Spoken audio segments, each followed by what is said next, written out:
જય સદગુરુદેવ. માનવ મહિમા ભાગ 1.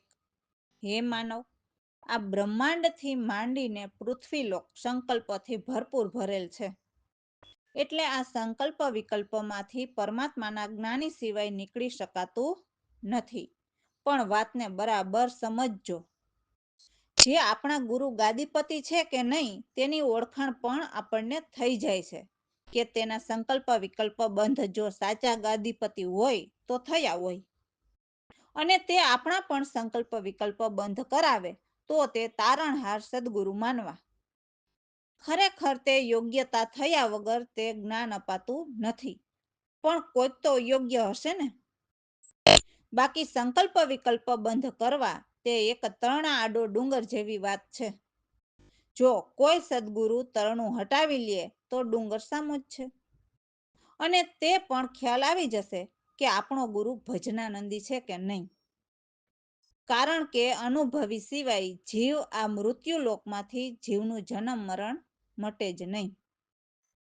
કારણ કે સંકલ્પ વિકલ્પ આ ત્રિલોકીનાથની ધારા અને તેનું મન, અને તે મનના સંકલ્પ વિકલ્પ છે. સંકલ્પ વિકલ્પ આત્માના નથી, અને જેને આત્મકલ્યાણ કરવું હોય તો તે જીવને સુરતા ભજન કરતા જો સંકલ્પ વિકલ્પ થતા હોય તો તે જીવ પાસે ગમે તેવું જ્ઞાન હોય તો પણ જીવ જન્મ મરણમાંથી મુક્ત થતો નથી. કારણ કે આ જે મન જે છે તે 3 લોકની ધારા તે મનની છે, અને મન જ આપણને જન્મ મરણમાં રોકે છે. આપણને કર્મ મન કરાવે છે.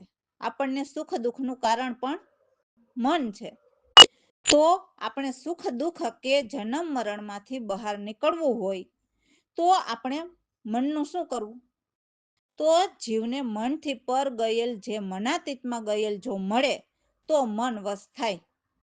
બાકીના તમને ફાવે એટલા પ્રયોગ કરો પણ મન વશ થતું નથી. ભલે દબાઈ જવાનો અનુભવ થાય પણ વશ થાય નહીં. કારણ કે મનના કારણે જ જન્મ મરણ છે. આ મનને વશ કરનાર પરમાત્માનો સત્ય અનુભવી જ્ઞાની સિવાય મન વશ કરાવી શકે નહીં. કારણ કે મન વશ કરવા માટે તો પ્રથમ મનનું ઉત્પત્તિ સ્થાનના પરમાત્માના જ્ઞાની નજરે બતાવે છે કે આ મનનું મૂળિયું, અને અહીંથી મનની ધારા પ્રગટ થયેલ છે. પાછી મનની ધારા એટલે મન તો દેખાતું તો નથી. હા, જરૂર અનુભવીઓના અનુભવમાં આવે છે. આમ જો ગણો તો વિધાતા 2 છે. એક વિધાતા મન અને બીજી વિધાતા મનના લેખ માથે મેખ મારીને જીવને અમરલોકનો નિવાસી બનાવે છે. તો મન આપણને પછીના જન્મના ટોટલ લેખાજોખા લખનાર મન જ છે. દેહના રંગ રૂપથી માંડીને બધા જ લેખાજોખા મનના કારણે જ છે. જો પછી બીજાને દોષ આપશો એટલે મન તો વિધાતા તો બનશે જ. એટલે સંતોએ નિંદા કરવાની ના પાડી છે. એક તો સામેના જીવના નિંદક બનો એટલે તેના પાપ ધોવાય અને તમારું મન કર્મ બાંધે તેવું થાય છે. મનને મોટામાં મોટો વાંધો આત્મકલ્યાણનો. બાકી વ્યવહારિક સંસારિક અથવા કોઈ પણ જગ્યાએ દેવોના કામો હોય તો મન ગમે તેમ કરીને ટાઈમ લઈ લે છે. અરે આખું તંત્ર તેના ઉપર જ ચાલતું હોય તો પણ મન ટાઈમ લઈ લે છે. બાકી આત્મકલ્યાણ માટે મન પાસે ટાઈમ નથી. બાકી જાવું જ પડશે, જે થવું હોય તે થાય તો તે તમારા દેહને ઊભો કરીને લઈ જશે. પણ જો આત્મકલ્યાણમાં જવાનું થાય તો 100 વિઘ્ન મનના છે. અને કદાચ આત્મકલ્યાણમાં વિઘ્ન કોઈ નાખે તો તે સ્વાર્થી હોય છે, જે પોતાના હેતુથી વિઘ્ન નાખે છે. જે મનથી માનેલા આ બધા મારાનો ભેદ તે પણ મનનો ભેદ છે. તે તેના મનના કારણો છે. તે મનના કર્મ દેહને ખૂબ જ ભોગવવા પડે છે. કારણ કે મનને તે યાદ નથી આવતું કે હું જે કામ કરું છું, જે કર્મ બાંધું છું તે મારામાં ચેતન તત્વ રહેલું છે. એટલે મન કામ કરી રહ્યું છે તે વિચાર જીવને આવવો જોઈએ ને કે મન પિંડમાં આત્મા છે. તેનું કલ્યાણ ઈચ્છતું નથી અને તે પોતાના મનના વિચારોમાંથી નવરું થતું નથી. અને મન પુણ્ય કરે તો પણ ભોગવવા જન્મ લેવાનો અને પાપ કરે તો પણ જન્મ લેવાનો. એટલે મન લોભ કરે કે કપટ કરે, નિંદા કરે તો પણ જન્મ લેવાનો. પણ કપટી મન વાળો તો સંતો ના પાડે છે કે તે ક્યારેય આ ભવસાગર તરે નહીં. કારણ કે કપટીની વાત જીવની આંતરડી દુભાવવાની જ હોય છે અને પોતે જગત જીતી ગયો હોય તેવો આનંદ અનુભવે છે અને પોતે પોતાને હોશિયાર સમજે છે, પોતે પોતાને બુદ્ધિશાળી સમજે છે. કારણ કે ગમે તેવું સાચું હોય તો તેને જૂઠું કરવું તે કપટી અને પોતે ડાહ્યામાં ગણાય. એવા કપટી વિચાર કપટના આઠે પહોર કપટના વિચારો ચાલતા હોય છે.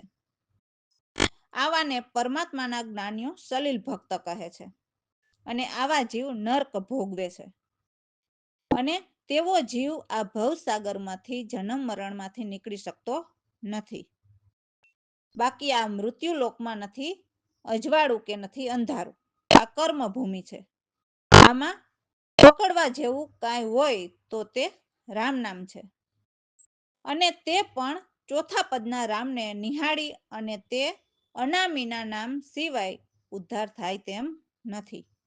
બાકીની કોઈ વસ્તુ પકડી હશે તો તે આજ નહીં તો કાલે પસ્તાવાનું જ રહેશે. રામ ભરોસે પ્રીતિ. જય સદગુરુદેવ. જય આત્મજ્ઞાની સ્વામી, જય આત્મજ્ઞાની. સદગુરુ પરમ પદ પૂર્ણ, સદગુરુ પરમ પદ પૂર્ણ, નિરમય નિરવાણી. જય આત્મજ્ઞાની.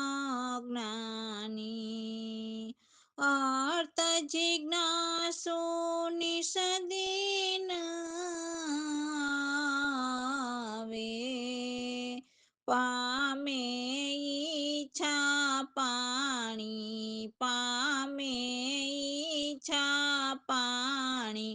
નિજ જ્ઞાન ઉદય હોય જો, જીવન મુક્તિ પામે. જય આત્મજ્ઞાની.